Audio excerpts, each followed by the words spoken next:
You ask Tiger to solve. This deals with linear equations with one unknown. The final result is x equals -1. Let's solve it step by step. Group all x terms on the left side of the equation. Subtract 3x from both sides. Group like terms. Simplify the arithmetic. Group like terms.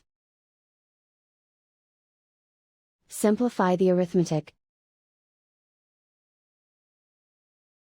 Group all constants on the right side of the equation. Add 4 to both sides. Simplify the arithmetic.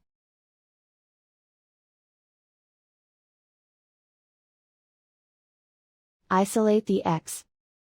Divide both sides by 2. Simplify the fraction.